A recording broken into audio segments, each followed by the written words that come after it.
Okay, तो हम MM के एमसीक्यूज कर रहे थे। ठीक है, लास्ट वीडियो में हमने फिजिक्स खत्म किया था। नाउ केमिस्ट्री के एमसीक्यूज हैं, लिक्विड है के एमसीक्यूज है, इसमें सॉलिड के भी हैं, बफर सॉल्यूशन हो गया, केमिकल इक्विलिब्रियम के भी हैं इसमें। ठीक है, तो फर्स्ट है कि which one is associated liquid. Water जो है ना, इसको सेल्फ एसोसिएटेड लिक्विड कहते हैं एक्सटेंसिवली। क्यों? क्योंकि इसमें hydrogen bonding, strong hydrogen bonding मौजूद है।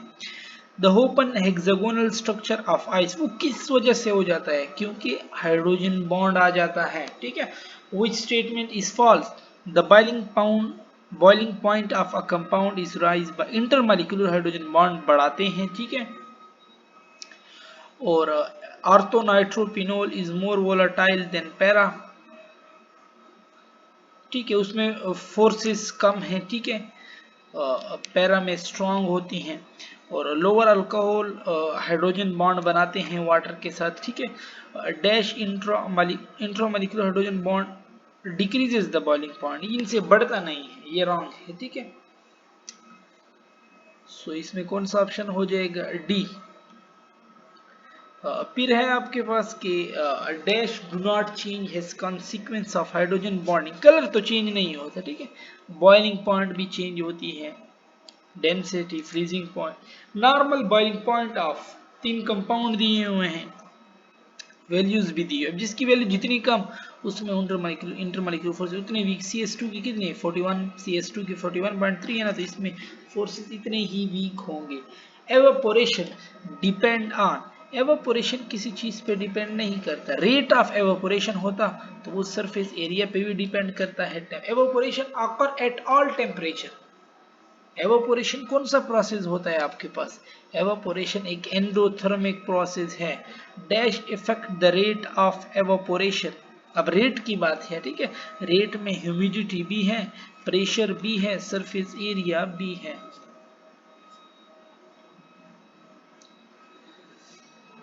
ओके, 64 है कि 62 तक कर लिया ना हम।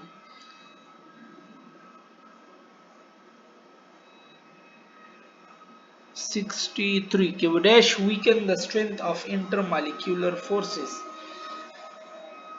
एवापोरेशन करेक्ट है। क्यों? एवापोरेशन में फोर्सेस वीक हो रही होती हैं। ठीक है, which one does not effect the vapour pressure. Temperature effect करता है, नेचर ऑफ लिक्विड भी करेगा। इंटरमॉलिक्यूलर फोर्सेस स्ट्रांग होगी तो फिर प्रेशर वेपर्स कम उड़ेंगी ना, और अमाउंट ऑफ लिक्विड नहीं करता। चाहे ज्यादा पानी हो या कम पानी हो, उसका वेपर प्रेशर तो सेम होगा। Pressure cooker reduces the cooking time. क्यों कुकिंग टाइम को रिड्यूस कर देते हैं? बिकॉज जो वाटर जब बॉयल होता है ना, उसका टेम्परेचर ज्यादा हो जाता है 100 डिग्री सेंटीग्रेड से। Which one is intensive property. Boiling point mass पे डिपेंड नहीं करता, डेंसिटी भी नहीं करती, वेपर प्रेशर भी देखो ना अमाउंट पे नहीं करता। So all of the above are intensive properties. Which one is related with anomalous behaviour of water. तो bursting of water supply pipe in cold station, aquatic life in cold station. ठीक है ना, इसमें क्योंकि 4 degree centigrade की बात हो रही है। ठीक है, इधर भी वाटर की लायर बन जाती है एक्वेटिक लाइफ में, फिर नीचे पानी गर्म होता है, इंसुलेटर बन जाते हैं। ठीक है, तो both A and B. On cooling below 4 degree centigrade water क्या होता है? On cooling below water expand.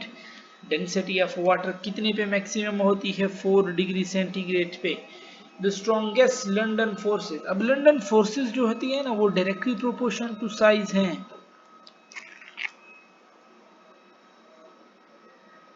London forces directly proportion to size. तो जिसका साइज बड़ा, उसमें लंडन फोर्सेस ज्यादा, तो आयोडीन की साइज बड़ी है ना। ठीक है, 71 पे आते हैं कि all of the following are endothermic except combustion में हीट रिलीज होती है, इट्स कहीं एंथैल्पी नेगेटिव होती है, तो ये एक्सोथर्मिक में आती है। ठीक है, कंबशन की जितने रिएक्शन भी है ना, all are exothermic. If distillation is carried out at reduced pressure, the process is तो ये प्रोसेस फिर क्या होगा, ठीक है ना, फिर फास्ट होगा। क्यों? क्योंकि डिस्टिलेशन में pressure reduce, liquid boil at lower temperature, so the process is fast. 73 है कि ionic solid are characterized by ionic solid are characterized by solubility in polar solvent, solid state में कंडक्टर नहीं होते, high melting point, लो vapour pressure, ठीक है। amorphous solid not sharp melting point, no cleavage, not perfect arrangement, can process small region of order, ठीक है। जिसको I think क्रिस्टेलो मुझसे भी भूल गया, ये करेक्ट है इसका, ये डी वाला option, can process small region of, थोड़ी थोड़ी अरेंजमेंट उसमें होती है, ठीक है, थोड़ी थोड़ी, एक जगह छोड़ के दूसरी जगह पे थोड़ी सी अरेंजमेंट होगी। The molecule of carbon dioxide in dry ice form the, ये आपके पास कौन से क्रिस्टल की एग्जांपल में आते हैं, ये मॉलिक्यूलर क्रिस्टल में आते हैं, ठीक है।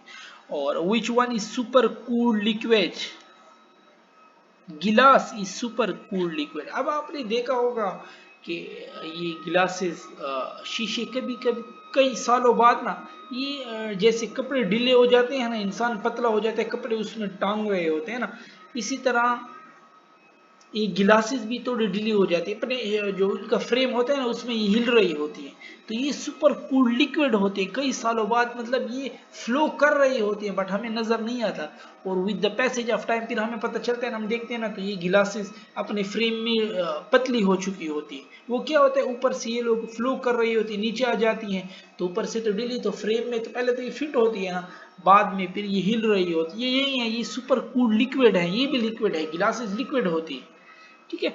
All of the following are ionic solid except, ice जो है ना ये पोलर मॉलिक्यूलर सॉलिड में आता है, ठीक है, मतलब मॉलिक्यूलर सॉलिड है, इट्स नॉट आयोनिक।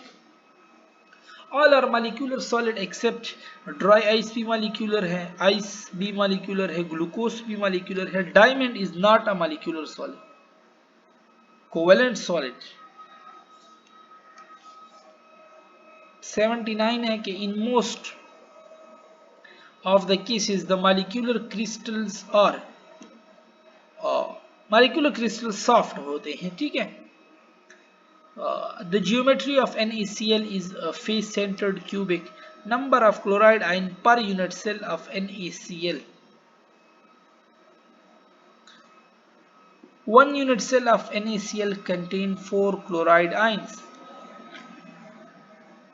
ठीक है। यहाँ पे हम डिस्कशन अपनी ख़त्म करते हैं, ठीक है। इससे जो आगे MCQs है वो फिर हम अपनी नेक्स्ट वीडियो में करेंगे।